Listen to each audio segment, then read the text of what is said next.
فجر کی اذان کی آواز فضا میں گونج رہی تھی۔ ذوحان اپنے ابو کے ساتھ مسجد سے نماز پڑھ کر واپس آ رہا تھا۔ ابو نے محبت سے پوچھا، ذوحان بیٹا، فجر کی نماز پڑھ کر کیسا محسوس ہو رہا ہے؟ ذوحان کی آنکھوں میں چمک آ گئی۔ ابو، بہت زیادہ سکون محسوس ہو رہا ہے۔ ابو مسکرا کر بولے، ماشاء اللہ۔ اچانک ذوحان نے آسمان کی طرف دیکھا اور خوشی سے بولا، واہ ابو، دیکھیے سورج کتنا پیارا اور خوبصورت لگ رہا ہے۔ ابو نے کہا، بالکل بیٹا۔ ذوحان، ایسے وقت پر ہمیں کیا کہنا چاہیے؟ ذوحان نے حیرانی سے پوچھا، کیا کہنا چاہیے ابو؟ ابو نے نرمی سے سمجھایا، بیٹا، جب ہم اللہ کی بنائی ہوئی کسی چیز کی خوبصورتی دیکھیں تو ہمیں ماشاء اللہ کہنا چاہیے۔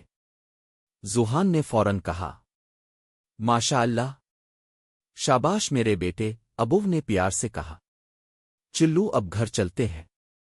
گھر پہنچ کر امو نے مسکرا کر کہا، السلام علیکم ورحمۃ اللہ وبرکاتہ۔ وعلیکم السلام ورحمۃ اللہ وبرکاتہ۔ ابو اور ذوحان نے جواب دیا۔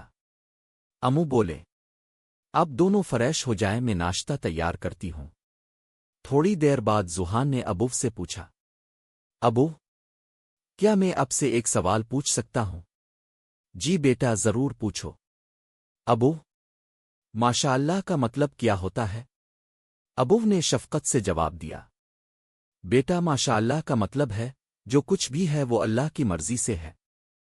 اس لفظ کے ذریعے ہم مان لیتے ہیں کہ ہر خوبی، ہر خوبصورتی اور ہر کامیابی اللہ کی طرف سے ہے، صرف ہماری وجہ سے نہیں۔ ذوحان غور سے سن رہا تھا۔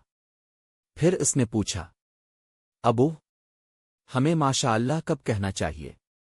ابو نے مثالوں کے ساتھ سمجھایا، جب ہم کسی بچے کی خوبصورت ڈرائنگ دیکھیں، کسی کا نیا گھر گاڑی دیکھیں، کسی کی کامیابی اچھا رزلٹ دیکھیں، اور حتیٰ کہ اپنی کسی اچھی چیز کا ذکر کریں، اپنی صحت، اپنی کامیابی اللہ کی بنائی ہوئی خوبصورتی دیکھیں، جیسے سورج، چاند، پہاڑ، درخت، پھول، بارش اور رنگ برنگے جانور، تو ہمیں ماشاء اللہ کہنا چاہیے۔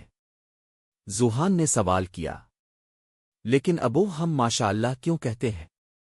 ابو بولے، اللہ کا شکر ادا کرنے کے لیے، تاکہ ہمارے دل میں غرور نہ آئے، اور سب سے اہم بات یہ کہ ماشاء اللہ کہنے میں برکت ہوتی ہے اور نظر بد سے حفاظت ہوتی ہے۔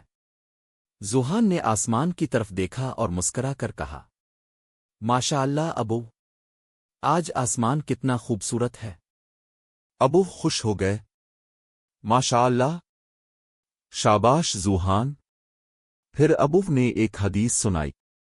رسول اللہ نے فرمایا، جب تم اپنے بھائی یا اپنی کسی چیز میں کوئی اچھی بات دیکھو تو اللہ سے برکت کی دعا کرو۔ ذوحان خوشی سے بولا، ابو، آج میں نے ماشاء اللہ کا مطلب اور اس کا صحیح استعمال بہت اچھی طرح سیکھ لیا۔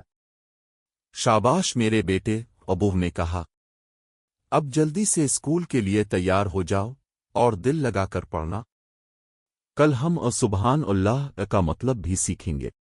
ذوحان مسکرا کر بولا، ٹھیک ہے ابو، کل میں اور سوال بھی پوچھوں گا۔